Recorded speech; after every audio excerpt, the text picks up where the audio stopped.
Hi, this time it's all about me and you. Yeah, I am the oldest daughter. I'm also first generation Chilean American. So if you're either one of those, or maybe even if you're the only daughter, or you feel like you're the oddball daughter, this might be for you. So it's the holiday season here in New Jersey and the eastern United States. And a lot of time the holidays come up with like mixed emotions for this specific population. And instead of feeling like something that can be playful, it can be more like a performance, right?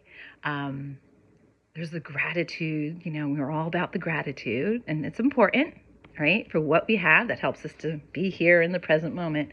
And at the same time, too, there might be some dread, right?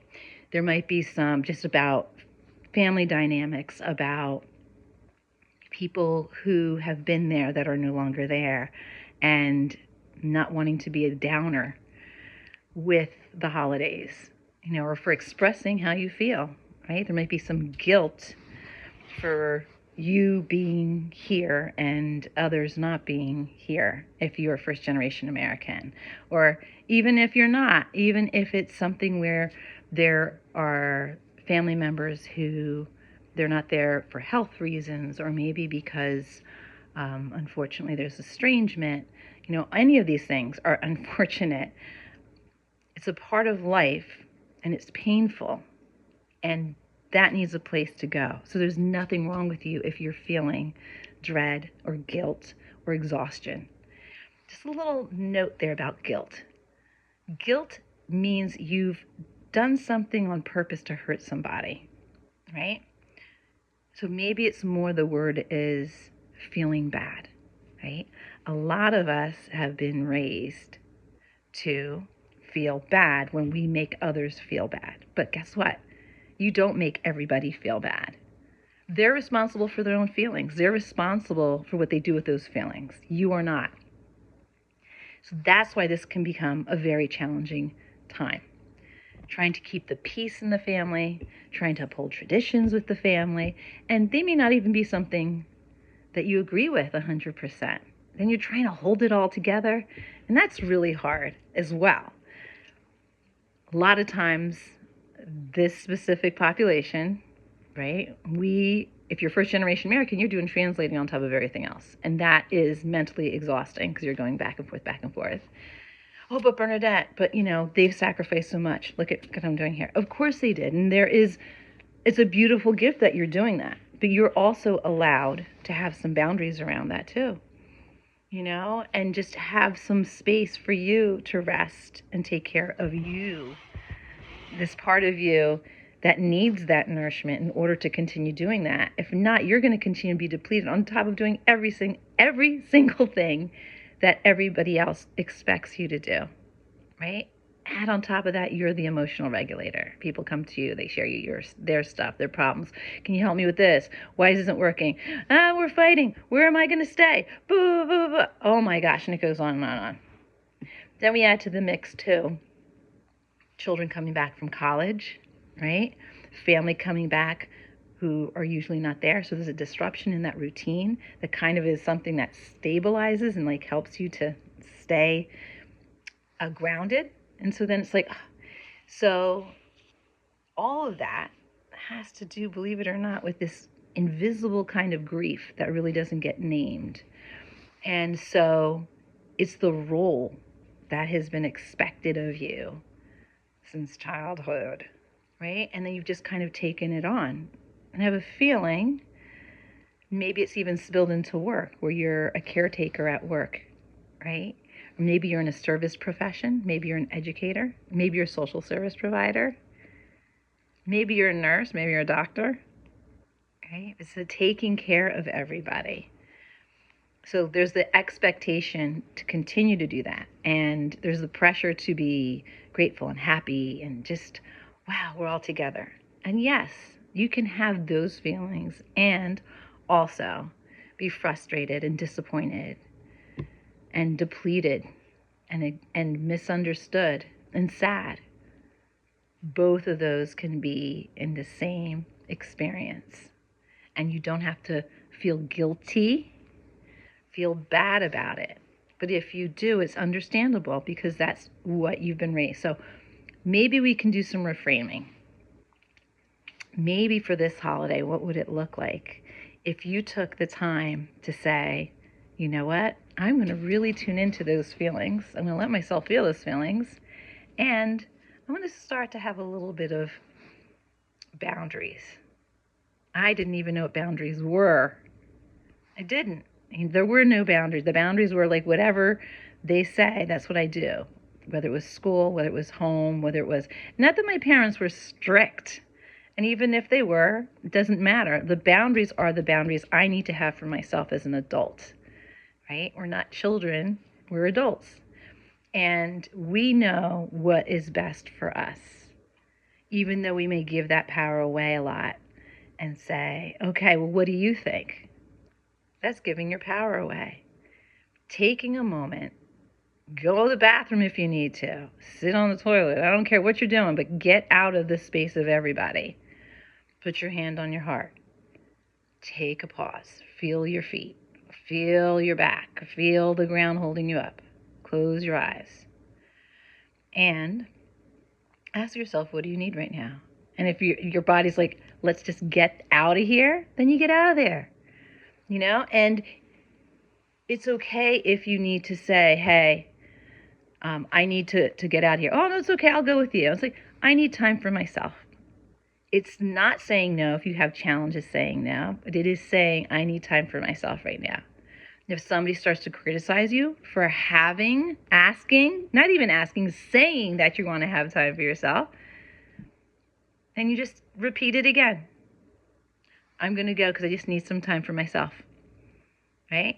In the future, you will never have to justify that. But if that's where you need to start, that's where you need to start. And then go for a walk. Sit on that park bench. Do not continue to push through. Do not push through the holidays. Have these boundaries of what you can do, what you're willing to do. What is going to nourish you versus what's going to deplete you.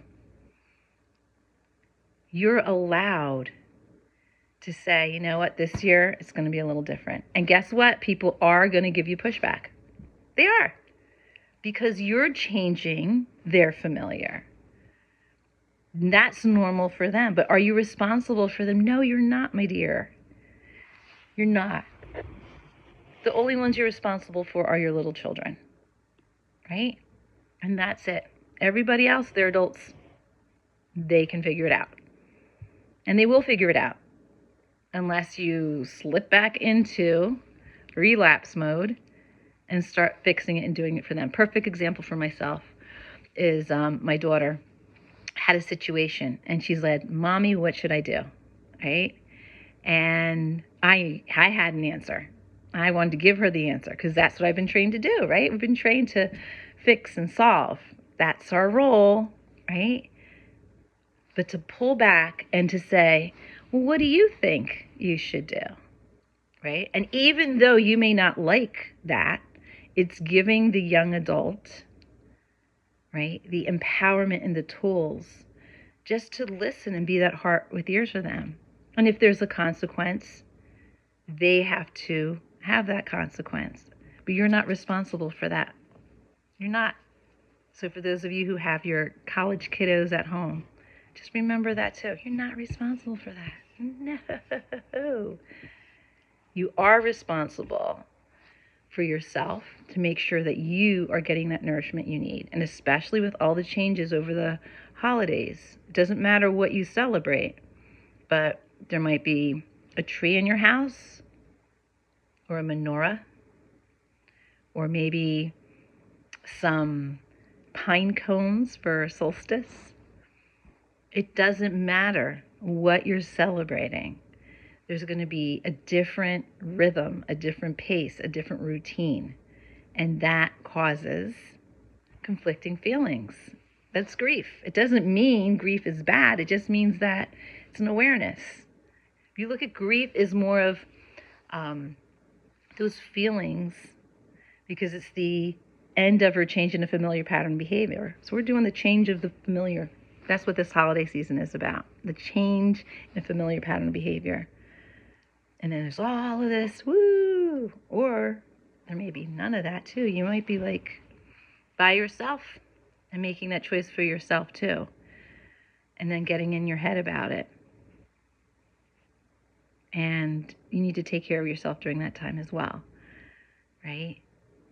And then after December, it seems everybody's back in January, and there might be like a big lull. What happened? And you're feeling guilty again, that you didn't spend enough time, or you spent too much money, or you did, right? And what do they call it? The credit card hangover, and that comes too. Look, we only got today. We don't know what's going to happen tomorrow. So, the one suggestion I'll give to you, and you need to pause before you do any decision, which is a practice in of itself, is this going to nourish or deplete me? If it's going to nourish you, enjoy, relish, take all distractions away as much as possible. If it's going to deplete you, something you need to consider. What boundaries am I going to put up? What am I going to say no to? And what am I going to say yes to? What am I going to adjust? It doesn't have to be black and white. So we have nourish, deplete, and then there's that in-between thing. Maybe there's a little nourishing and there's a little depleting. Maybe a little more depleting, a little bit of nourishing, or reverse. Doesn't matter. You're always allowed to change your mind as well. My cat's saying the same thing. They're hitting the plate. They're like, Mommy, it's time to give us some food already. So I'm going to end it here and just say, no matter what you do, you're doing amazing. Just make sure that you're listening to that heart of yours with your ears, not with your head. All the best for the rest of 2025. And I hope to see you and meet you in 2026.